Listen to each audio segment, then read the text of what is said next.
Ce podcast est réalisé à partir d'une conférence publique donnée par l'avatar du Verseau Samael Aounveor à partir des années 1950. Vous êtes libre de diffuser cet enseignement gnostique tant que cela reste gratuit. Bonne écoute.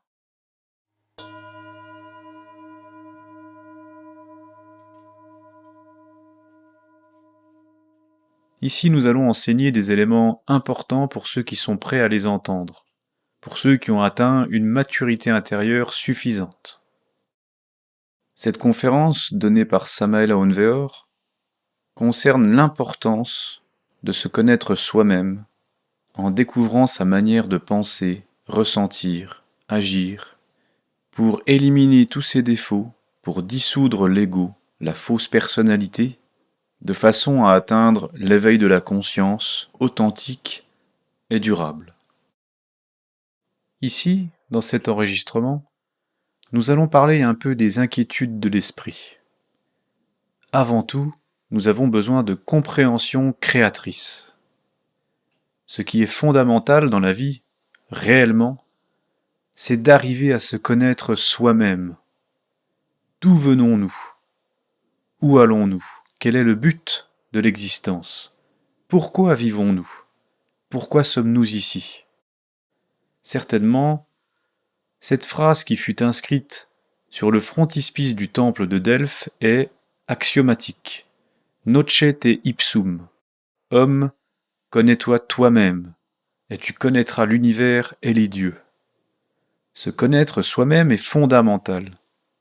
Tous les gens croient se connaître eux-mêmes, alors qu'en réalité ils ne se connaissent pas. Ainsi, il est nécessaire d'arriver à la pleine connaissance de soi-même. Ceci requiert une incessante auto-observation. Nous avons besoin de nous voir tels que nous sommes. Malheureusement, les gens admettent facilement qu'ils ont un corps physique, mais cela leur demande beaucoup de travail pour comprendre leur propre psychologie, pour l'accepter de manière crue et réelle. Le corps physique, ils acceptent le fait de l'avoir, parce qu'ils peuvent le voir, le toucher et le palper. Mais la psychologie, c'est un peu distinct, un peu différent. Assurément, comme ils ne peuvent pas voir leur propre psyché, qu'ils ne peuvent ni la toucher ni la palper, pour eux c'est une chose vague qu'ils ne comprennent pas. Quand une personne commence à s'observer elle-même, c'est le signe infaillible qu'elle a l'intention de changer. Quand quelqu'un s'observe lui-même, qu'il se regarde lui-même, il montre qu'il devient différent des autres. C'est dans les diverses circonstances de la vie que nous pouvons nous auto-découvrir. C'est à partir des différents événements de l'existence que nous pouvons extraire le matériel psychique nécessaire à l'éveil de la conscience. Donc, dans nos relations avec les gens, que ce soit à la maison ou dans la rue, au champ, à l'école ou à l'usine, etc., les défauts cachés que nous portons en nous affleurent spontanément, et si nous sommes alertes et vigilants comme la sentinelle en temps de guerre, alors nous les voyons. Un défaut découvert doit être compris intégralement dans tous les niveaux du mental. Si, par exemple, nous avons eu une scène de colère, supposons, nous devrons comprendre tout ce qui est arrivé. Supposons que nous ayons eu une petite dispute.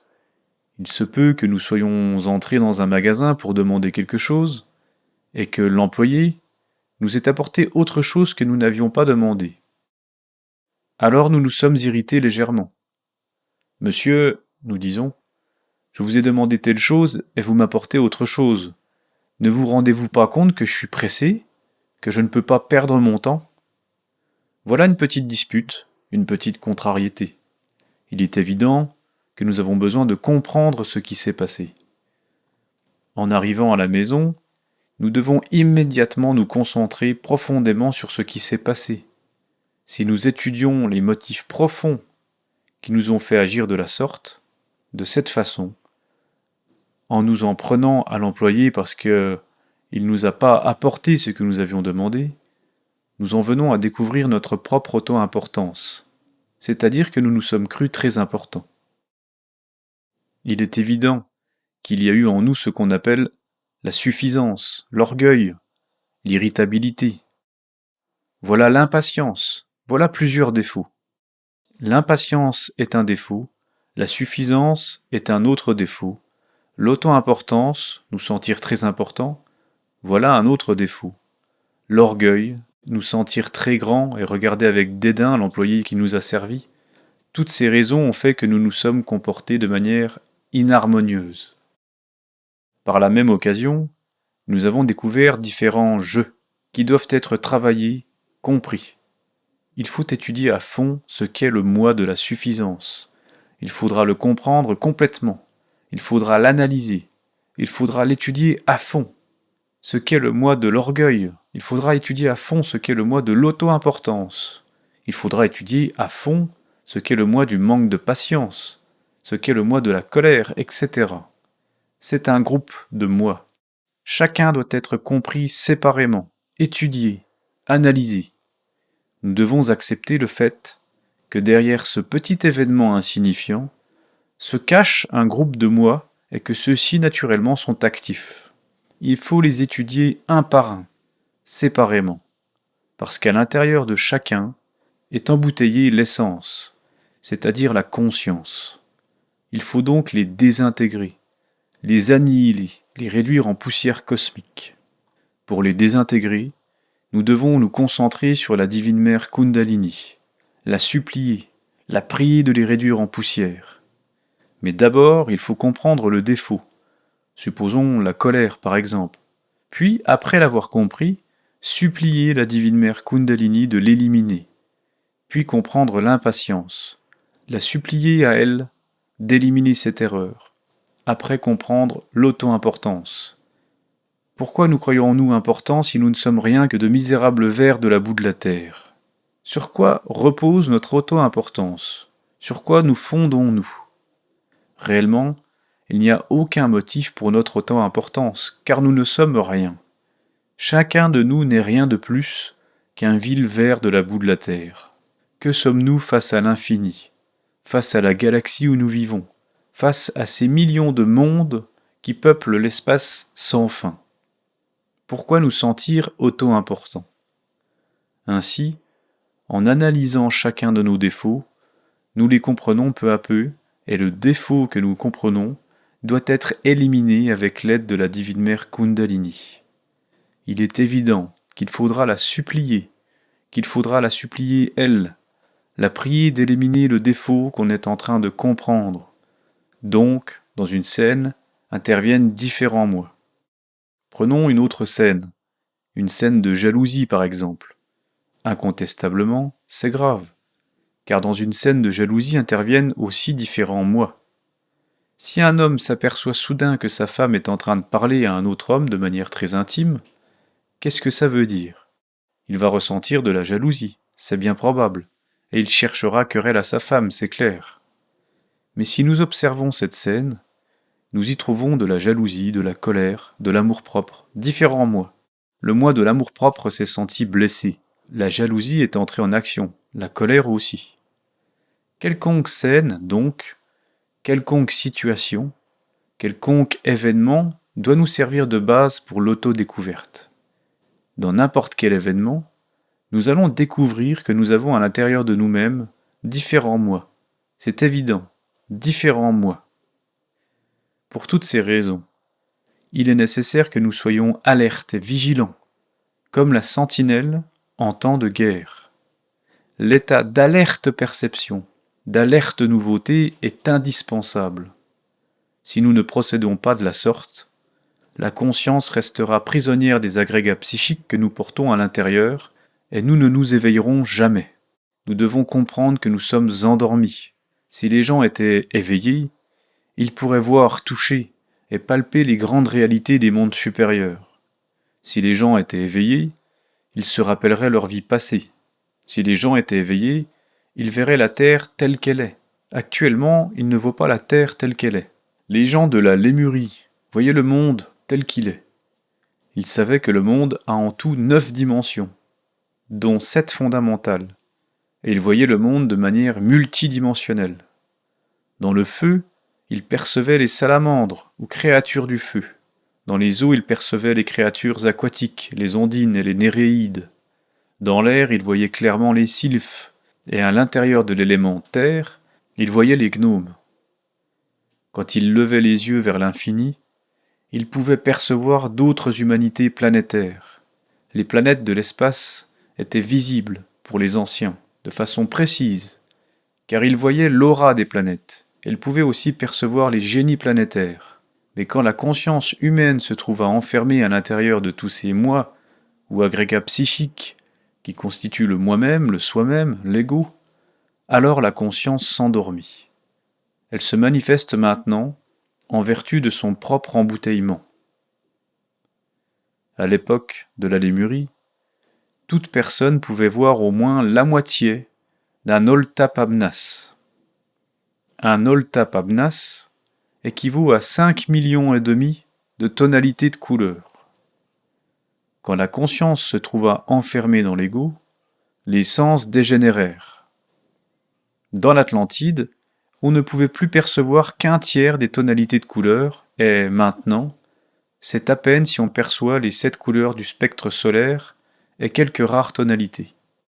Les gens de la Lémurie étaient différents. Pour eux, les montagnes avaient une haute vie spirituelle. Les rivières, pour eux, étaient le corps des dieux. La terre entière était perçue par eux comme un grand organisme vivant. C'était un autre type de gens, différent, distinct. Maintenant, l'humanité a malheureusement évolué atrocement. De nos jours, l'humanité est, en fait, en état de déchéance, prisonnière de tous les moi que nous portons à l'intérieur de nous. Les psychologues, normalement, croient que nous avons un seul moi et rien de plus. Dans la gnose, on pense différemment. Dans la gnose, nous savons que la colère est un moi, que la convoitise est un autre moi, que la luxure est un autre moi, que l'envie est un autre moi, que l'orgueil, que la gourmandise est un autre moi, etc., etc., etc. Virgile, le poète de Mantoue, l'auteur de l'Énéide, disait « Même si nous avions 1000 langues pour parler et un palais d'acier, nous n'arriverions pas à compter nos défauts, ni à les énumérer complètement. Il y en a tant. Et où allons-nous les découvrir ? C'est seulement sur le terrain de la vie pratique qu'est possible l'auto-découverte. Une scène quelconque de la rue est suffisante pour savoir combien de moi sont entrés en activité. Quelconque moi qui entre en action, il est nécessaire de le travailler, afin de le comprendre et de le désintégrer. C'est seulement par ce chemin qu'il est possible de libérer la conscience. C'est seulement par ce chemin qu'est possible l'éveil. Nous devons nous intéresser avant toute chose à l'éveil, car tant que nous continuerons tels que nous sommes, endormis, que pourrons-nous savoir des mystères de la vie et de la mort ? Que pourrons-nous savoir du réel, de la vérité ? Pour arriver à connaître à fond les mystères de la vie et de la mort, il est nécessaire et indispensable de s'éveiller. Il est possible de s'éveiller si on se le propose, mais il n'est pas possible de s'éveiller si la conscience continue embouteillée dans tous ses moi. Nous vivons à l'intérieur d'un mécanisme assez compliqué. La vie est devenue profondément mécanique, à 100%. La loi de récurrence est terrible, tout se répète. Nous pourrions comparer la vie à une roue qui tourne incessamment sur elle-même. Les événements passent encore et encore, se répétant toujours. En réalité et en vérité, il n'y a jamais de solution finale aux problèmes. Chacun porte ses problèmes, mais la solution finale, en réalité et en vérité, n'existe pas. S'il y avait une solution finale aux problèmes que nous avons dans la vie, cela signifierait que la vie ne serait pas la vie, mais la mort. Ainsi donc, la solution finale, on ne la connaît pas. La roue de la vie tourne. Toujours les mêmes événements reviennent, se répétant de façon plus ou moins modifiée, à un niveau plus ou moins élevé, mais se répétant. Arrivé à la solution finale, empêcher que la répétition d'événements ou de circonstances continue est une chose plus qu'impossible. Alors, la seule chose que nous ayons à faire, c'est d'apprendre à savoir comment nous allons réagir face aux différentes circonstances de la vie. Si nous réagissons de la même manière, si nous réagissons toujours avec violence, si nous réagissons toujours avec luxure, si toujours nous réagissons avec convoitise face aux différentes situations qui se répètent encore et encore, lors de chaque existence humaine, nous ne changerons jamais, car les événements que vous vivez en ce moment, vous les avez déjà vécus dans l'existence passée. Cela signifie, par exemple, que si vous êtes assis à m'écouter maintenant, dans l'existence passée, vous étiez aussi assis à m'écouter. Ce n'était peut-être pas ici même, dans cette maison, mais c'était bien dans un endroit quelconque, de la ville ou d'ailleurs. De même, dans l'avant-dernière vie, vous étiez assis à m'écouter, et dans celle d'avant aussi, vous étiez assis à m'écouter, et moi je vous parlais. C'est-à-dire que cette roue de la vie est toujours en train de tourner, et que les événements qui défilent sont toujours les mêmes. Ainsi donc, il est impossible d'empêcher la répétition des événements. La seule chose que nous pouvons faire, c'est changer notre attitude face aux événements de la vie. Si nous apprenons à ne pas réagir devant un impact provenant du monde extérieur, si nous apprenons à être sereins, impassibles, nous pourrons alors éviter que les événements produisent sur nous les mêmes résultats. Supposons que, voyons, par exemple, une existence passée, je parlais ici avec notre frère gnostique, le docteur HD, concernant un sujet que j'ai cité dans mon livre intitulé « Le mystère de la floraison d'or ». Nous parlions de cette existence où je m'appelais Juan Conrado, troisième grand seigneur de la province de Grenade, dans la vieille Espagne, à l'époque de l'Inquisition, alors que l'inquisiteur Torquemada causait des désastres dans toute l'Europe. Il brûlait vifs les gens au bûcher. Certes, je m'étais adressé à lui pour lui demander d'admonester chrétiennement quelqu'un. Il s'agissait d'un comte qui me blessait constamment par ses paroles, qui se moquait de moi, etc. À cette époque, j'étais un bodhisattva tombé. Je n'étais certainement pas une douce brebis. L'ego était bien vivant. Cependant, je voulais éviter un nouveau duel. Non par peur, mais parce que je m'étais fatigué de tant de duels, car j'avais la réputation d'être un grand spadassin. Effectivement, j'arrivais très tôt à la porte du palais de l'Inquisition. Un frère, là, un moineau bleu, se trouvait à la porte et me dit « Quel miracle de vous voir, monsieur le marquis, en ces lieux !»« Merci beaucoup, lui dis-je, mon révérend. Je viens solliciter une audience avec monsieur l'inquisiteur, monsieur Thomas de Torquemada. »« Impossible, dit-il. Aujourd'hui, il y a beaucoup de visites. Cependant, je vais essayer d'obtenir pour vous une audience. »« Merci beaucoup, mon révérend, lui dis-je, m'adaptant naturellement à toutes les convenances de cette époque. En réalité et en vérité, on devait s'adapter, car sinon on s'exposait à de graves ennuis. Quoi qu'il en soit, le moine en question disparut comme par enchantement, et j'attendis patiemment qu'il revînt. Finalement, il revint. Et sitôt de retour, il me dit « L'audience vous a été accordée, monsieur le marquis. Vous pouvez entrer. » J'entrai, traversai une cour, et arrivai dans un grand salon obscur. Je passai par un autre salon qui se trouvait aussi dans une profonde obscurité. Finalement, j'entrai dans un troisième salon qui était éclairé par une lampe qui se trouvait sur une table. À la table était assis l'inquisiteur Don Thomas de Torquemada, rien moins que le grand inquisiteur, un être certes cruel. Sur la poitrine, il portait une grande croix. Il était apparemment dans un état de béatitude, les mains sur la poitrine.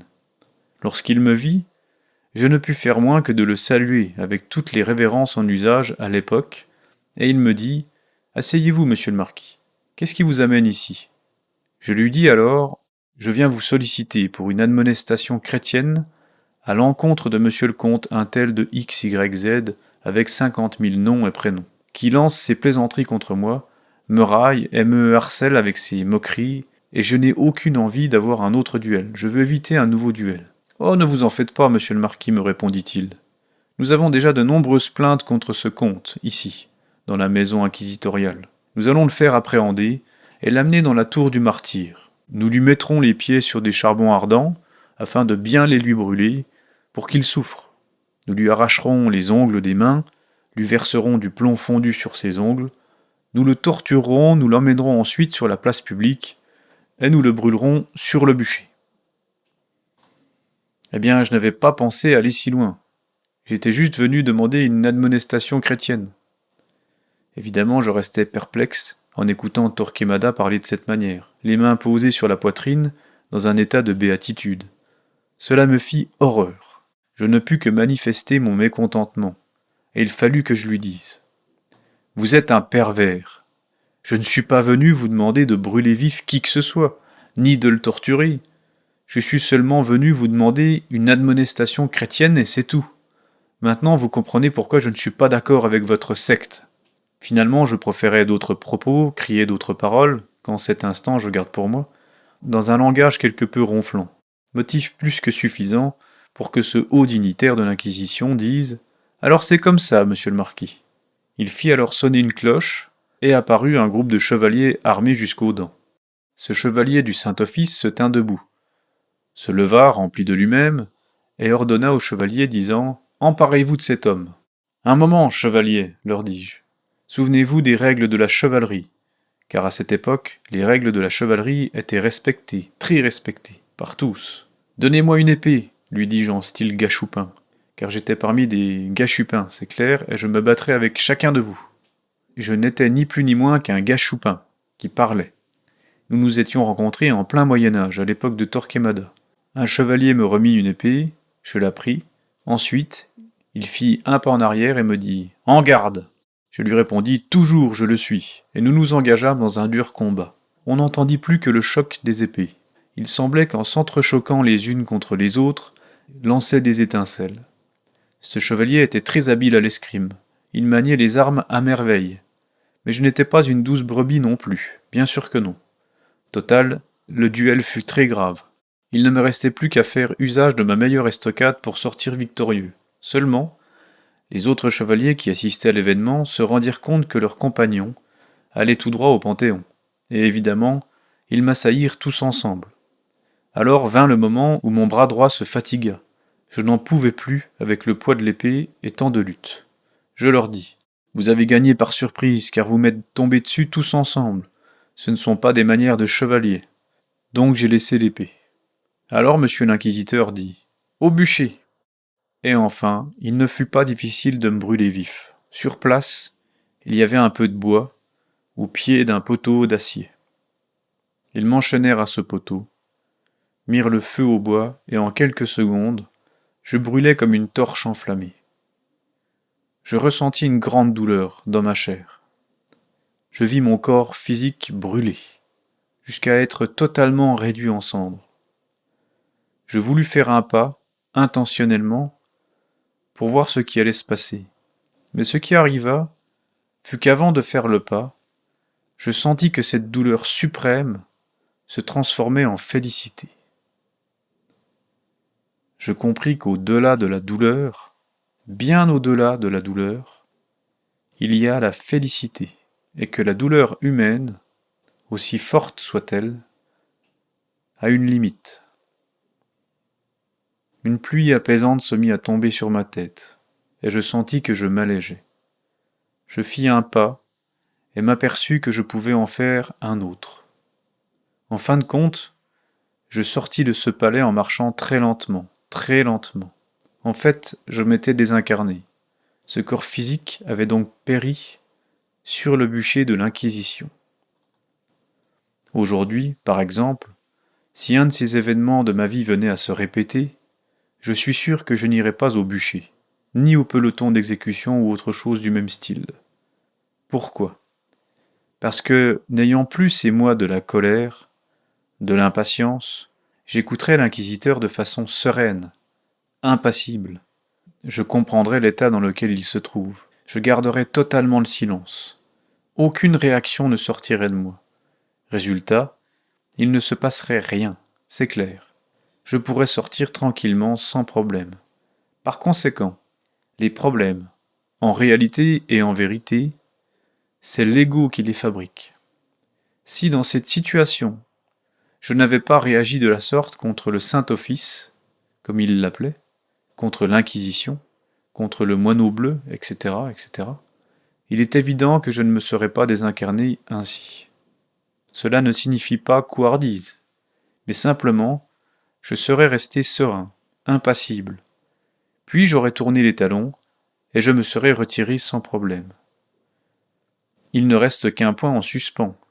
Le petit comte aurait été appréhendé et brûlé vif sur le bûcher. Et on aurait pu en rejeter la faute sur moi, n'est-ce pas? Donc, j'aurais eu le courage d'aller informer le comte, quand bien même se serait-il rempli d'une épouvantable colère contre moi, et je lui aurais sauvé l'existence. Peut-être même que cet homme en aurait été reconnaissant. C'est-à-dire que des circonstances aussi fatales ne se seraient pas produites si l'ego avait été désintégré. Malheureusement, j'avais un ego très développé, et voilà les problèmes que fabrique l'ego. Quand quelqu'un n'a pas d'ego, ces problèmes n'arrivent pas. Il se peut que les circonstances se répètent, mais ces problèmes ne se produisent plus, n'arrivent plus. La crue réalité, c'est que les événements peuvent se répéter. Mais ce que nous devons faire, c'est modifier notre attitude face aux événements.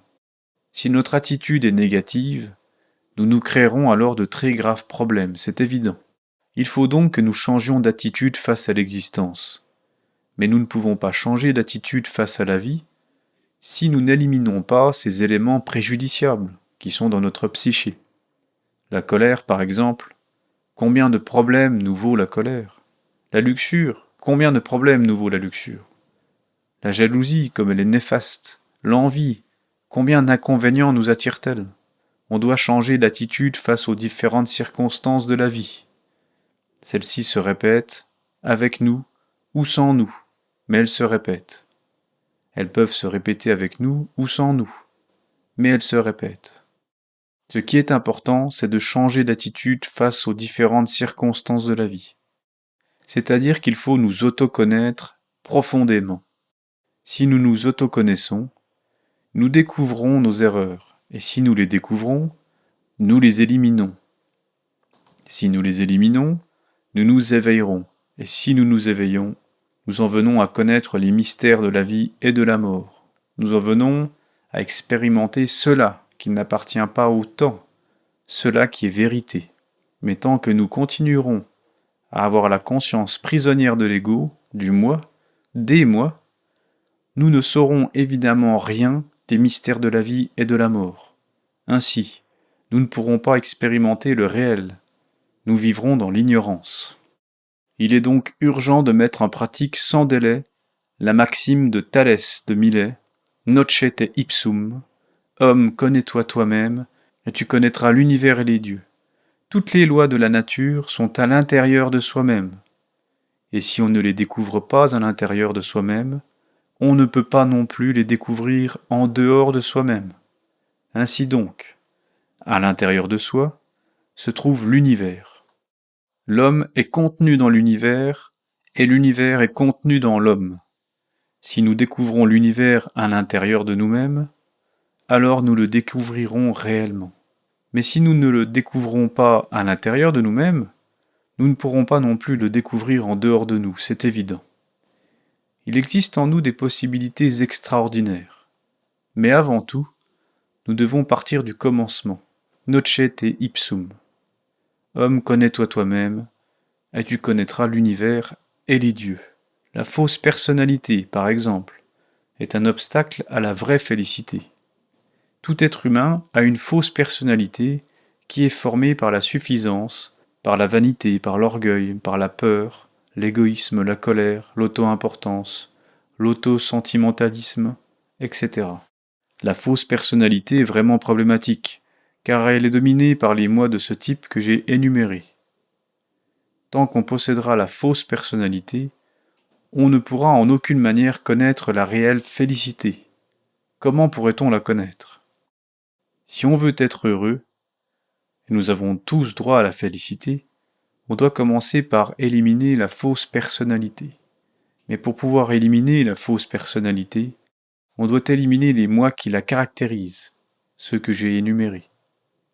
Une fois ces moi éliminés, alors tout change, on crée dans sa conscience un centre de gravité continu, et il en découle un état de félicité extraordinaire. Mais tant qu'existe la fausse personnalité, la félicité n'est pas possible. Nous devons prendre en compte tout cela si réellement nous aspirons un jour à être heureux. Incontestablement, le plus important dans la vie pratique doit être justement de fabriquer, ou plutôt dirais-je de cristalliser, dans la personnalité humaine, ce qu'on appelle l'âme. Âme, qu'entend-on par âme? Tout cet ensemble de pouvoirs, de forces, de vertus, de facultés, etc., de l'être. Si par exemple, on élimine le défaut ou le moi de la colère, à la place, on cristallisera, dans notre personne humaine, la vertu de la sérénité.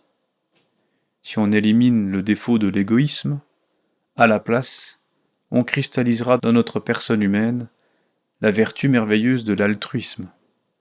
Si on élimine le défaut de la luxure, à la place, on cristallisera dans notre âme la vertu extraordinaire de la chasteté. Si on élimine de notre nature la haine, à la place, on cristallisera dans notre personnalité l'amour. Si on élimine de la personnalité le défaut par exemple de l'envie, à la place on cristallisera dans la personne humaine la joie pour le bien d'autrui, la philanthropie, etc. Ainsi, il faut comprendre la nécessité d'éliminer les éléments indésirables de notre psyché pour cristalliser, dans notre personne humaine, ce qu'on appelle l'âme, un ensemble de forces, d'attributs, de vertus, de pouvoirs cosmiques, etc. Cependant, je dois dire que tout n'appartient pas à l'intellect. L'intellect est utile quand il est au service de l'esprit, mais tout n'appartient pas à l'intellect. Incontestablement, nous devons passer par de grandes crises émotionnelles si nous voulons vraiment cristalliser l'âme en nous-mêmes. Si l'eau ne bout pas à 100 degrés, ce qu'il faut cristalliser ne se cristallise pas, et ce qu'on doit éliminer ne s'élimine pas. De même, si nous ne passons pas au préalable par de graves crises émotionnelles, ce qu'on appelle l'âme ne se cristallisera pas en nous, et ce qui doit être éliminé en nous ne sera pas éliminé. Alors c'est ainsi, et il en a toujours été ainsi. Quand l'âme se cristallise totalement en nous, même le corps physique se convertit en âme. Jésus de Nazareth, le grand Kabir, a parlé clairement de cela. Il a dit « En patience, vous posséderez votre âme. » Les gens ne possèdent pas leur âme. C'est l'âme qui les possède. L'âme de chacun souffre en portant un fardeau accablant. La personne. Posséder l'âme est quelque chose de très difficile. Il est écrit « En patience, vous posséderez votre âme ». Il y a des moi très difficiles à éliminer, des défauts terribles, des moi qui sont en relation avec la loi du karma. Lorsque nous en arrivons là, il semblerait que nous soyons bloqués dans notre progression, et il est évident que c'est ainsi. Cependant, grâce à une patience infinie, on arrivera finalement à l'élimination de ces moi. La patience et la sérénité sont des facultés extraordinaires et des vertus magnifiques, nécessaires pour avancer sur ce chemin de la transformation radicale. Dans mon livre « Les trois montagnes », je parle précisément de la question de la patience et de la sérénité. Un jour, dans un monastère, un groupe de frères et sœurs attendions impatiemment l'abbé, l'hiérophante, mais celui-ci tardait. Et les heures passaient, et il tardait. Tous étaient préoccupés. Il y avait certains maîtres, des maîtres très respectables, mais remplis d'impatience. Ils marchaient dans le salon, allaient et venaient, se tiraient les cheveux, se grattaient la tête, jouaient avec leur barbe, impatients. Moi je restais serein, tranquille, attendant patiemment. Je trouvais seulement curieux de voir ces petits frères impatients. Je restais tranquille. Finalement, au bout de plusieurs heures, le maître arriva et il dit, en s'adressant à tous, « Il vous manque, à vous, 2 vertus que ce frère possède. » Et il me désignait. Puis il s'adressa à moi et me dit, « Dis-leur, mon frère, quelles sont ces 2 vertus. » Alors je me mis debout et dis, « Il faut savoir être patient. Il faut savoir être serein. Tous restèrent perplexes. Aussitôt, le maître apporta une orange, qui est symbole de l'espérance, et il me la remit.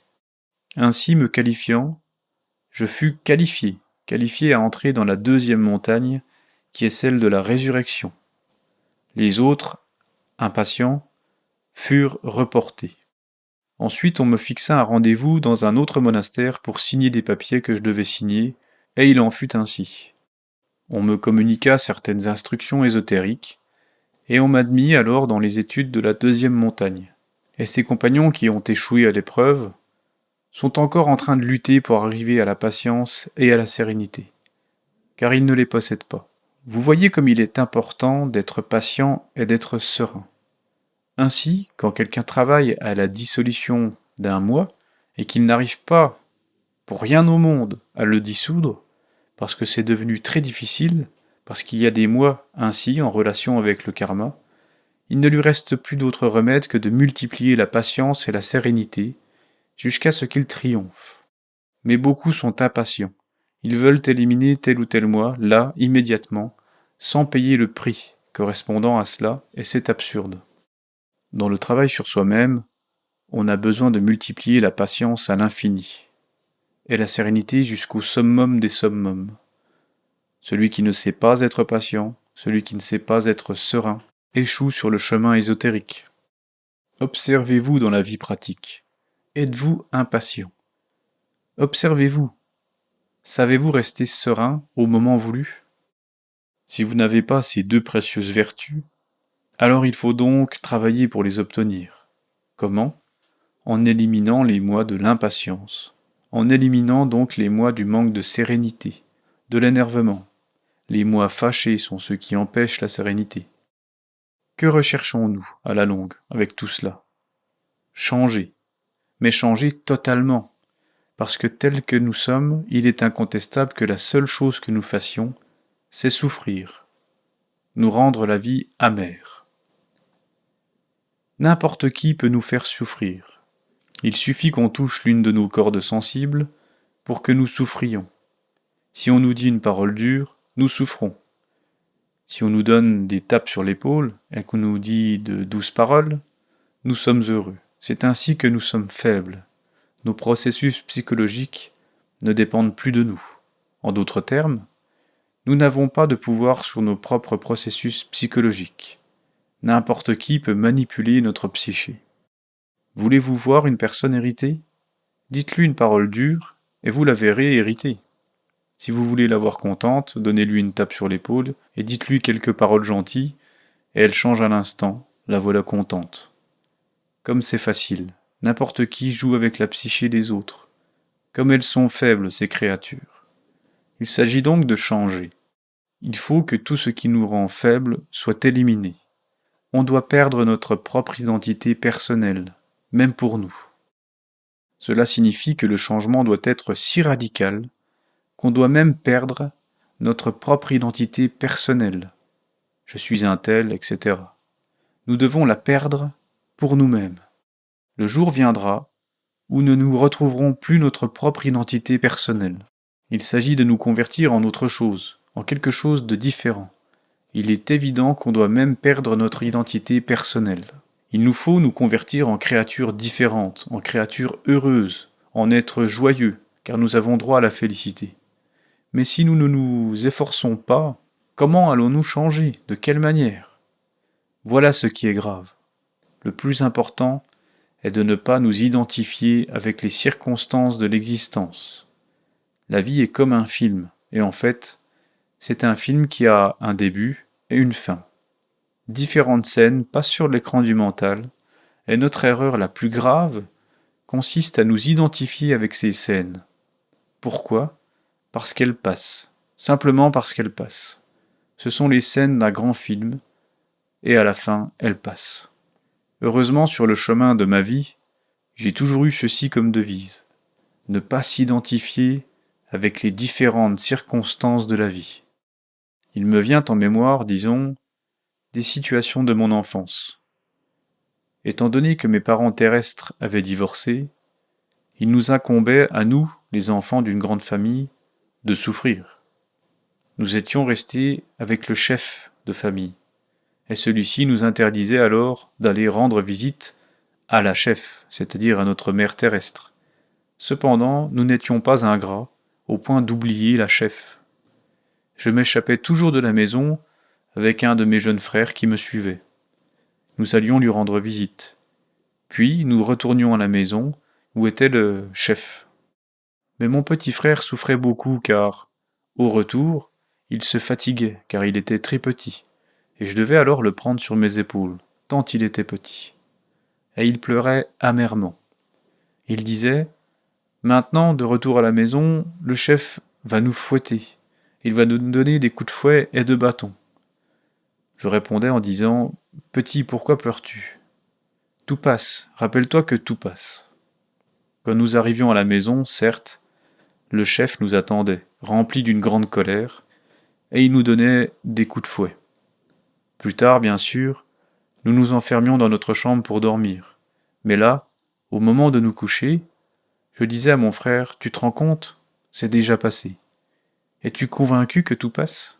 C'est déjà passé et tout passe. » Un jour, parmi tant d'autres, notre chef arriva à entendre que je disais à mon frère, « Tout passe, c'est déjà passé. » Et évidemment, notre chef, qui était assez coléreux, empoigna de nouveau le terrible fouet qu'il avait, et il pénétra dans notre chambre en disant « Alors comme ça, tout passe, espèce de mal élevé ?» Puis il nous donna une autre correction, plus terrible encore. Après quoi il se retira, ayant l'air très soulagé de nous avoir fouettés.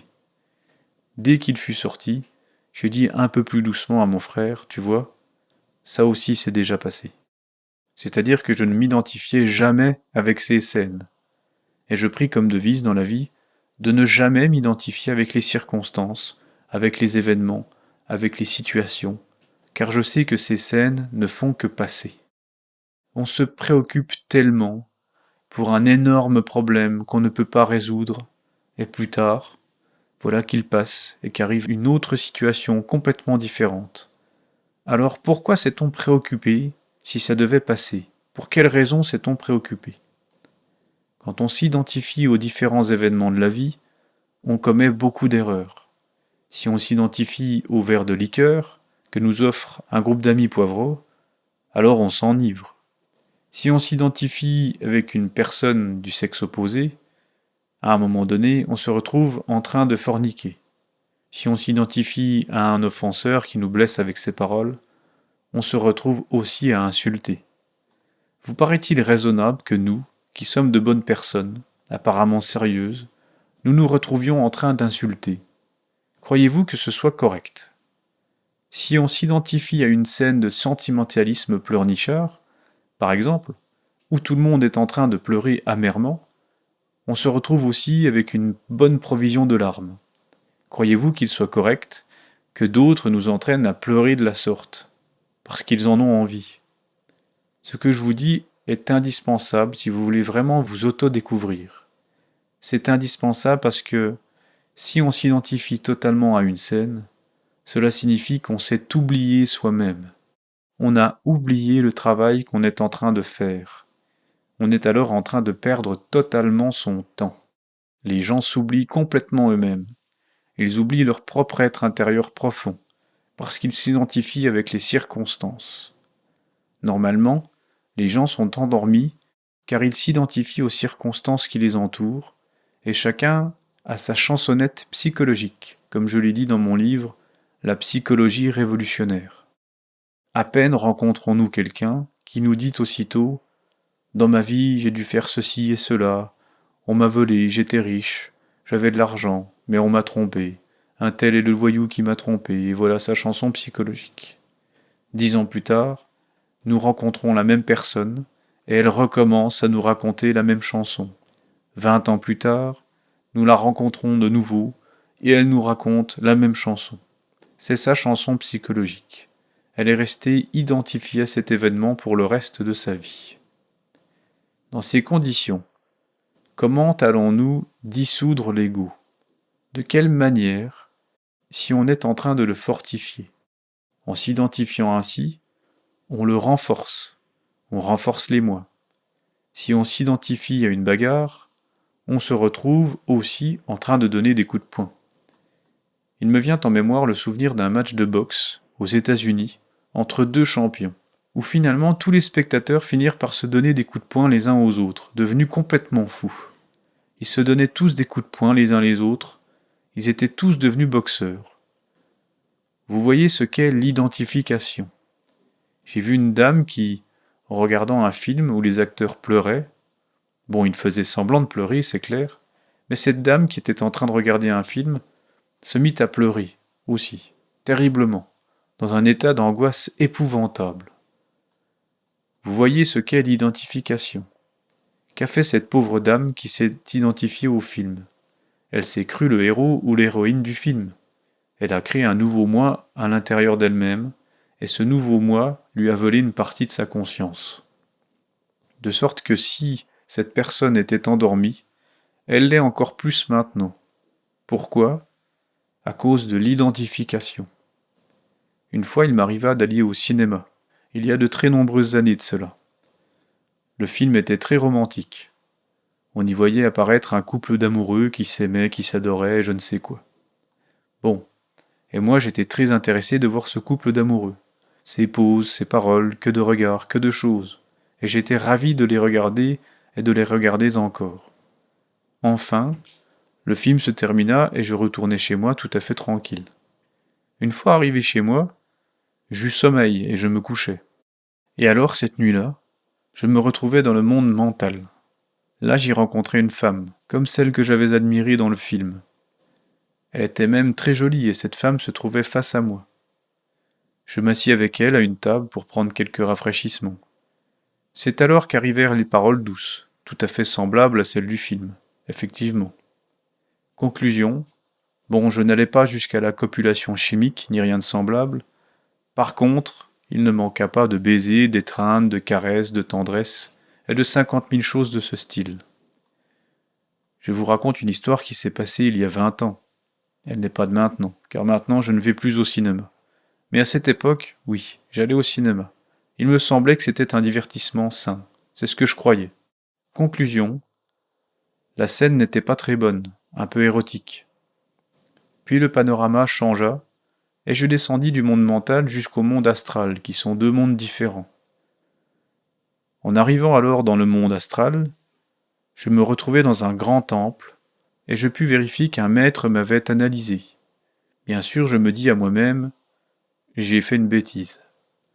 Je reculai de quelques pas pour attendre et voir ce qui allait se passer. Et tout à coup, le maître me fit envoyer un papier par l'intermédiaire du gardien du temple. Le gardien me le remit, et je lus le papier qui disait « Retirez-vous immédiatement de ce temple, mais avec Inri », c'est-à-dire en conservant le feu. À proprement parler, je n'avais pas forniqué, donc je n'ai pas perdu le feu. On n'avait pas dépassé la tendresse. Bon, enfin, je me dis alors, rien à faire, c'est grave. Très doucement, je sortis, j'avançai dans l'allée de la nef centrale, et avant de sortir du temple, je m'agenouillai humblement sur un prie-dieu, demandant compassion, demandant qu'on ait un peu de pitié pour mon insignifiante personne qui, c'est vrai, avait commis une bêtise. Mais rien à faire. J'étais ainsi plongé dans mes prières et mes supplications, lorsque soudain, le gardien vint de nouveau vers moi et me dit « Monsieur, on vous a ordonné de vous retirer, de façon plus sévère cette fois-ci. » C'est vrai que je voulais parler au maître, lui dis-je, pour lui expliquer mes raisons, non ? Alors, me répondit-il, le maître est en ce moment occupé, il est en train d'examiner d'autres effigies du monde mental. C'est alors que j'en vins à me rendre compte que la personne avec laquelle je m'étais trouvé était une effigie mentale créée par moi-même. Je l'avais créée en plein cinéma. Cette effigie avait pris sa vie propre dans le monde mental. C'était une femme exactement identique à l'actrice que j'ai vue dans le film. Résultat, dans mon pauvre mental, je l'avais reproduite, et maintenant, dans le monde mental, je m'étais trouvé face à face avec cette effigie créée par moi-même. Le maître continuait à examiner d'autres effigies d'autres initiés. Je n'avais pas d'autre solution que de sortir du temple. Je revins à mon corps physique. Pendant tout le jour suivant, je fus très triste et regrettais d'être allé au cinéma. Quelle erreur, me dis-je. Je n'aurais pas dû y aller. Voilà ce que j'ai créé, une effigie mentale. Je fus amèrement déçu. J'attendais alors que la nuit arrive pour voir où j'en étais. Je demandais pardon 50 millions de fois au Christ intime, car je me dis, il est le seul à pouvoir me pardonner cette bêtise. La nuit suivante, je priais de tout mon cœur qu'on me présentât l'épreuve, dont je me sentais capable de sortir victorieux. Plus aucune tendresse ni caresse à cette effigie mentale, etc. Et certes, on m'accorda de repasser l'épreuve. On m'amena, encore mentale, au même endroit, à la même table. De nouveau, je rencontrai la dame de mes rêves, l'actrice que j'avais vue sur l'écran. Les tendresses allaient recommencer quand je me souvins de la situation. Immédiatement, je dégainai l'épée flamigère et dis « Contre moi, tu ne peux rien. Tu n'es rien d'autre qu'une forme mentale créée par mon propre mental. » Et à l'instant même, je fis usage de mon épée flamigère, et je mis en morceaux cette effigie mentale, je la réduisis en poussière. Après cela, on m'appela alors de nouveau dans le temple astral, et j'entrai dans le temple astral, cette fois-ci, victorieux, triomphant. On me reçut avec beaucoup de musique et en grande fête. Par la suite, on me donna des instructions me disant de ne plus retourner au cinéma, car je pourrais perdre mon épée. On m'emmena en astral pour me montrer ce que sont les cinémas, remplis d'effigies mentales, effigies laissées par les spectateurs. Tout ce qu'on voit là, sur un écran, surtout si c'est morbide, se reproduit dans le mental des gens, les mêmes scènes, les mêmes formes. Ceux qui sortent de là laissent une multitude de formes mentales dans ces antres de magie noire. Conclusion. On me dit qu'au lieu d'aller au cinéma, je pourrais réexaminer mes existences antérieures. Chose plus utile que d'aller au cinéma. J'accomplis l'ordre, et il est clair que je cessais d'aller au cinéma. Mais qu'est-ce qui m'a porté préjudice? C'est de m'être identifié à ce film qui passait. Cette dame me parut si belle à cette époque que j'en arrivais à me sentir moi-même le galant, non pas celui du film, mais moi. Résultat, échec. Cela est arrivé il y a 20 ans, disons même 22 ans, mais je ne l'ai pas oublié. On ne doit jamais s'identifier avec rien de ce qu'on voit dans la vie, ou les circonstances, avec les événements désagréables, rien. Tout passe, tout passe. On doit profiter de toutes les circonstances pour étudier, pour s'observer soi-même. Au lieu d'être identifié avec une circonstance désagréable, on doit s'étudier soi-même. Voyons, j'ai de la colère, j'ai de la jalousie, j'ai de la haine. C'est ainsi qu'on profite du temps, en sachant ne pas s'identifier, en sachant tirer parti de tout. N'oubliez pas que les pires adversités nous offrent les meilleures opportunités. Les pires adversités nous offrent les meilleures opportunités pour l'autodécouverte. Quand on s'identifie aux circonstances désagréables, on commet des erreurs et on se complique la vie et se forme des problèmes. Tous les gens sont remplis de problèmes parce qu'ils s'identifient à ce qui leur arrive, à ce qui se passe, à ce qu'ils vivent. C'est pour ça qu'ils sont remplis tous de problèmes. Mais si on ne s'identifie à rien de ce qui nous arrive, si on dit « tout passe », c'est une scène qui passe, et qu'on ne s'identifie pas à elle, eh bien, on ne se complique pas la vie non plus. Mais les gens adorent compliquer la vie. Si quelqu'un les blesse d'une parole dure, ils réagissent avec violence. Tout le monde aime se compliquer l'existence, et plus on réagit avec violence, c'est pire. Plus dure devient la situation, et tout devient toujours plus pénible. Profitons des circonstances désagréables de la vie pour l'autodécouverte. Ainsi, nous saurons quel type de défauts psychologiques nous possédons. Prenons la vie comme un gymnase psychologique. Si nous procédons ainsi, alors nous pourrons nous autodécouvrir.